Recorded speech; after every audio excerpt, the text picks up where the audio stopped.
Hello అందరికీ good మార్నింగే ఎలాంటి జ్యూస్ తీసుకోవాలి? అందరూ ఆరోగ్యంగా ఉండాలంటే రోజుకొక వెజిటేబుల్ ఆకుకూరలు ఉన్న జ్యూస్ తీసుకుంటే ఆరోగ్యంగా ఉంటాం, చాలా యాక్టివ్గా కూడా ఉంటాం. అయితే ఈరోజు మార్నింగ్ జ్యూస్లో నేనేం తీసుకుంటున్నాను, నేను తీసుకున్న తర్వాత చాలా బాగుంది రిజల్ట్. అయితే చాలా యాక్టివ్గా ఉంటాను, అలసట అనేదే ఉండదు.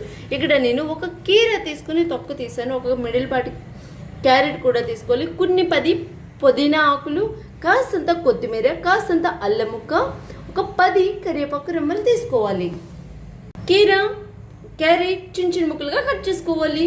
ఇవి ఇలా కట్ చేసుకున్న తర్వాత మనం ఒక మిక్సీ జార్లో వేసుకొని జ్యూస్ మాదిరిగా చేసుకోవాలి. ఫస్ట్ వాటర్ ఎక్కడన్నా మిక్సీ పట్టండి, ఆ తర్వాత అది కాస్తంత మెత్తగా అయ్యాక వాటర్ వేసి కొంచెం వాటర్ వేసి మళ్ళీ మిక్సీ పట్టండి. చూసారా మనం చేసుకునే జ్యూస్ ఎంత బాగుందో, గ్రీనిష్గా నైట్ ఎల్లోగా.